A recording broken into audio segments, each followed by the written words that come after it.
Hi, this is Tom Parmalee, the founder of funeralvision.com. Today, I am joined by a man who really needs no introduction. He's been in death care for about 43 years, Alan Creedy, who is going to be speaking at the NFDA convention in Las Vegas on Sunday, September 10th. Thanks for joining me, Alan.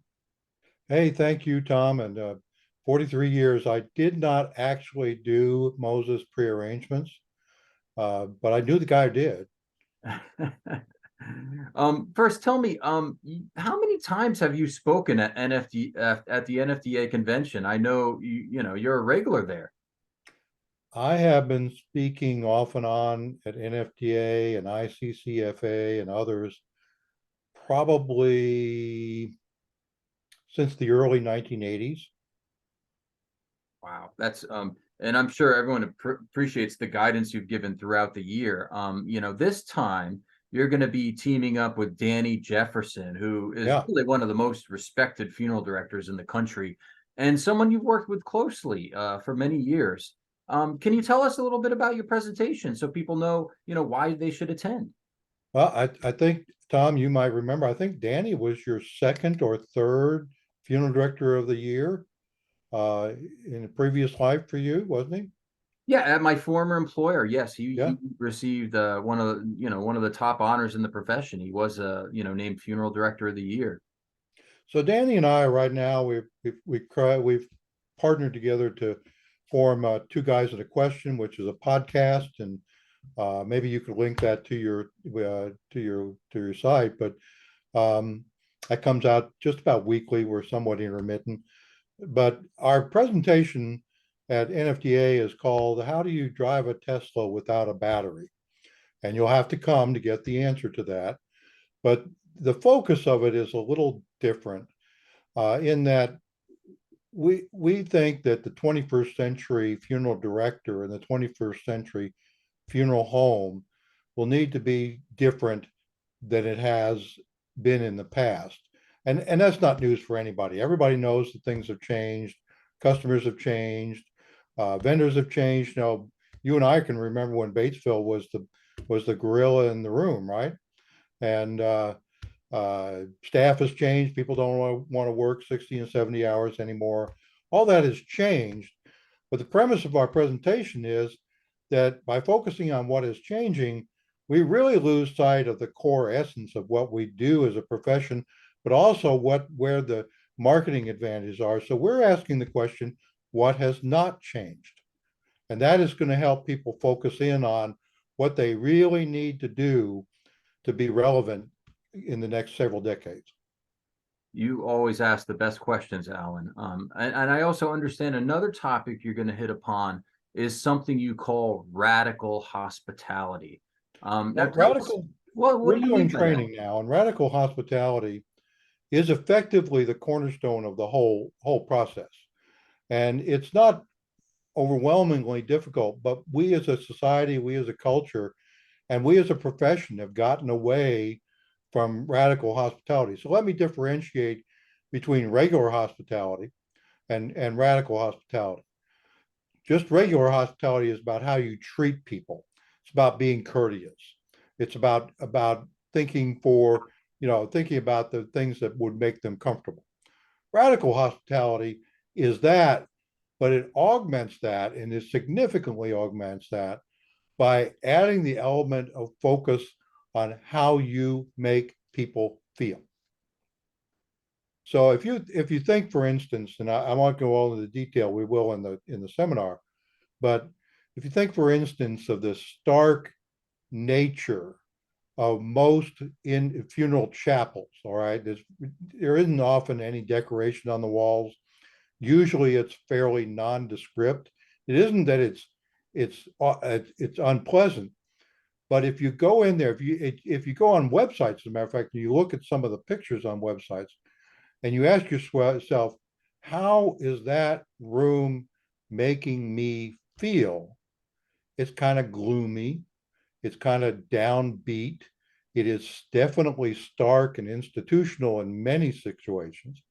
And what we found in radical hospitality is one element is that the venue dictates the experience. So the experience that people have, let's say in a memorial service that's held at a park and one that's held in a typical funeral home chapel, starkly different, dramatically different. Great insights there, Alan. Getting back to the podcast, which I tell you, the one you do with Danny Jefferson, two guys and a question. Some of the things you tackle on that program is just incredible. How did that come about? And I was wondering, did some of the topics you talk about on the podcast did that lead to this presentation you'll be giving at NFDA? Did it help you, chew on some things that you were able to flesh out for this presentation? Well, it's difficult for me to tell you how it came about without sounding as if I'm criticizing, okay? But one of the things we've observed, both Danny and I, over the years is that there's a lot of opinions out there, most of which have not been validated. And so what we decided was we were going to really focus in on some practical, down-to-earth issues. And we would package them in hopefully less than 10 minutes. We've got a few that are longer than that. But for instance, tomorrow's is going to be, I think it's 6.5 minutes. And that would enable people who were busy and wanted to just give me the nugget. Don't spend an hour jawboning with somebody. Just give me the nugget. Let me go on about my business. And it's been very, very well received in that respect. So what led to the meeting or the seminar that's upcoming actually is that we sat back. Danny effectively built his business from 61 calls to over 300 calls without spending hardly any money, primarily with radical hospitality. So what is that? How does that create customer loyalty? And then we talk about service charge merchandising, which is kind of a takeoff on casket merchandising. And then we talk about cremation merchandising. All of those are disciplines. And what we try to help people understand is that over time, we've seen about 5 periods in funeral service. This is the 5th one, where we have had a radical, sorry to overuse that term, but a radical change in the necessary skill sets among funeral practitioners to be successful. So, for instance, back in 1870, when embalming started, you had to have chemistry in order to mix your own chemicals to be an embalmer. You don't need that anymore. You buy your embalming fluid, but we still have chemistry being taught in schools, and it's the stumbling block for an awful lot of funeral directors. Back in the 1850s, the primary skill sets were being able to manage horses and manufacture coffins. You had to have carpentry skills. I don't know many funeral directors that know anything about horses, and fewer still that know much about carpentry. So what are the new skill sets? That's what we want to explore with people on Sunday of this week.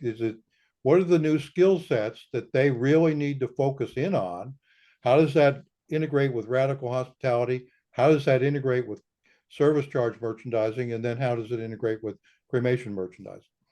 Well, there you have it, Alan Creedy. He's going to be speaking September 10th, Sunday, at the NFDA convention in Las Vegas. He's going to talk a lot more about all these topics. So check the convention program, find out where you need to go. Do not miss it if you are going to be there. And I will also add, Alan has a special offer on funeralvision.com. If you click on the advertisement in the margin of the page, he will actually send you a copy of his latest book, free of charge. He'll even pay the postage. He's such a great guy.